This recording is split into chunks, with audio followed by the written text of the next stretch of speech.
Athena Ali, the Get Noticed coach, career strategist and public sector job application specialist.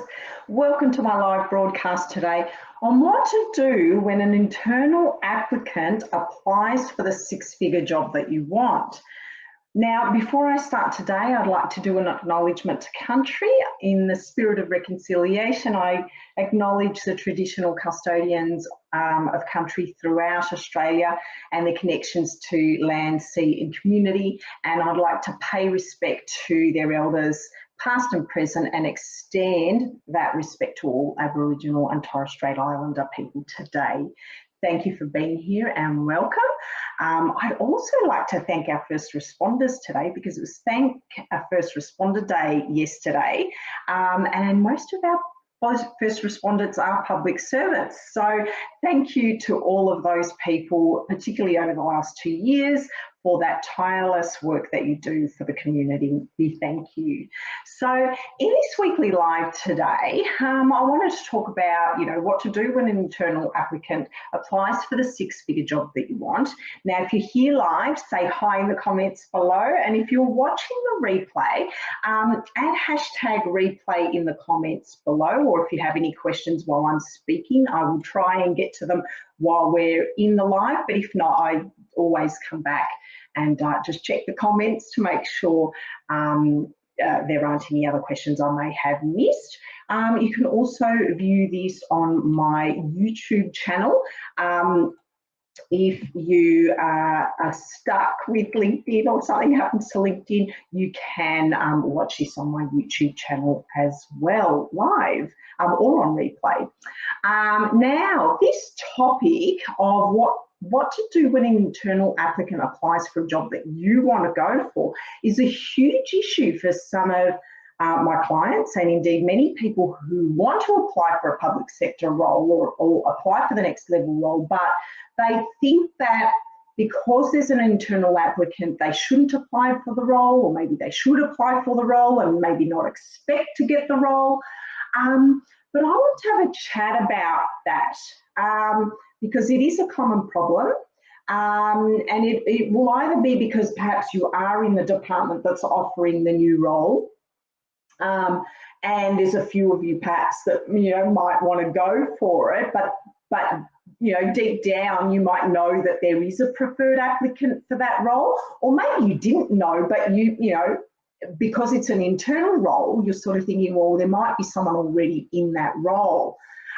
Or perhaps you're applying from another agency going into a new agency or new department, or perhaps you're moving from local government to state or state to federal, and perhaps you find out there's an internal person already working in the role, perhaps as a contractor, maybe it's a new role, someone's been temping in it, and you're concerned about the fact that there will be an internal applicant for the role.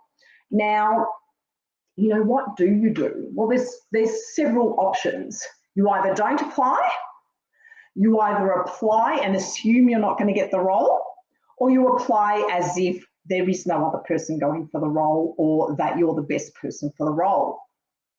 My preferred way is the third way, but it really depends on how passionate you really are about that particular role that you're applying for. So my view is regardless of whether there's an internal applicant or not, if it's a role you really, really want, you should apply for it, regardless of whether there's an internal applicant or not. One, you apply for it because it's the role that you want, so you want to do your best and actually try and land the role. And two, because even if you don't get the role, you're showing to people that you want to move up into a role just like that. And sometimes that's just as good as, landing the role. The experience you get from going to the interview, the feedback that you will get from that, or perhaps even showing those higher level people on the panel that you may not, these people that you may not have had access to before, you get access to in an interview, and you can still impress them for another role or a similar role in the future. And having access to these people, even their details, is enough to perhaps even move forward and have more conversations with them after an interview. So the key here is, do you really want that role? Or are you just going for that role because it's the natural next step in your department? Do you think you're owed that role? Or maybe you feel that you're already doing a lot of the work at that level, but you're not getting paid for it. And you feel that you should be more valued and need to be that person going up next. But the key here is you have to be passionate about that role and really want the role if you are going to apply, whether someone's going for it or not. That's internal. So as I said, you can not apply. And the only time I would not apply is if you're not really that interested in the role, or you're solely focused on the money rather than the outcomes you really need to be providing for that role. Okay. If you decide you want to apply, but you have the mindset that, oh, okay, I'll apply anyway, but I probably won't get it. My view on that is that people who think that way often don't get the role anyway.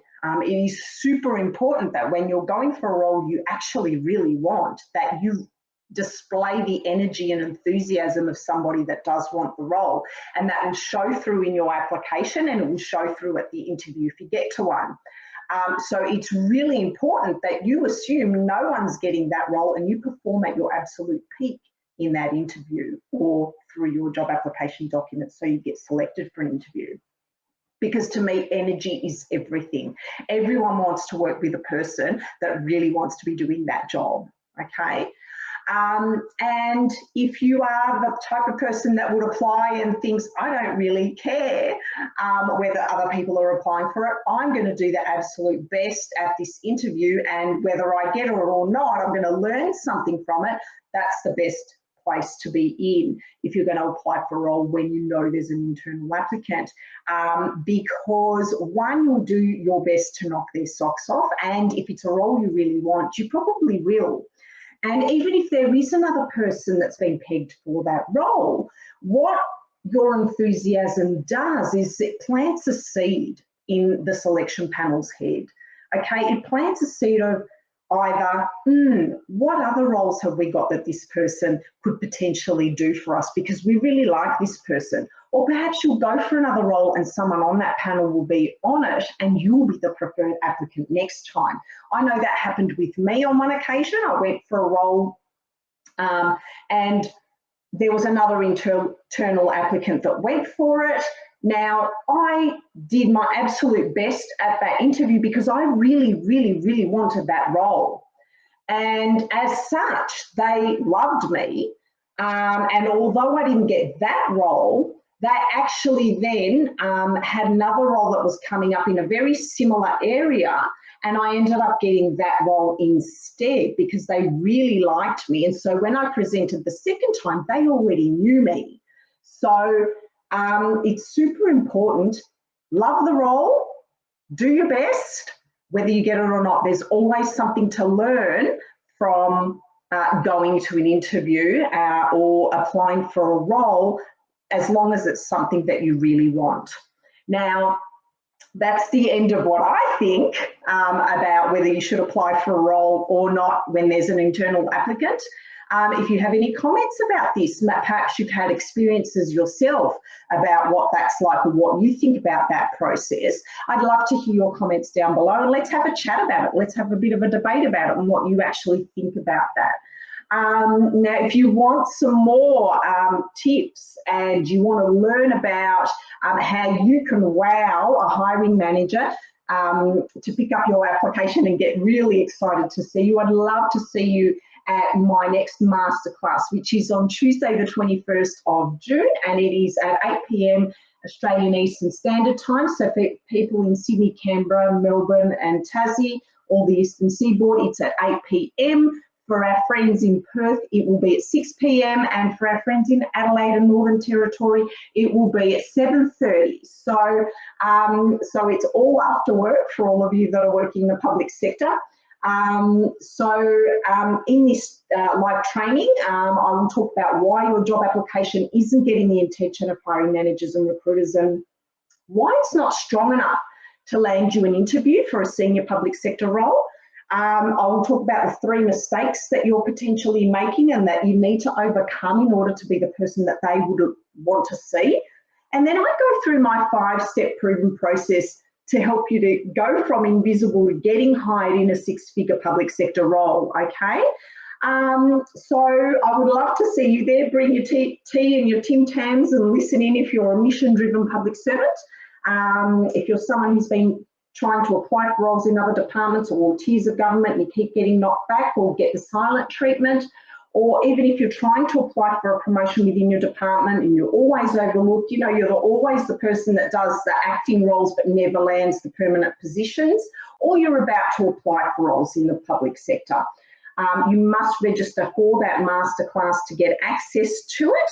And I'll just pop a link down below for that. If you'd like to register, I'd love to see you there. I'd love to meet you.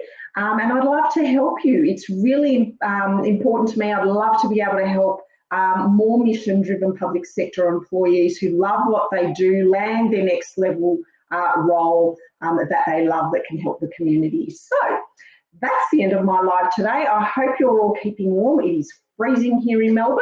So I hope you have a wonderful day and I will see you next time. Bye.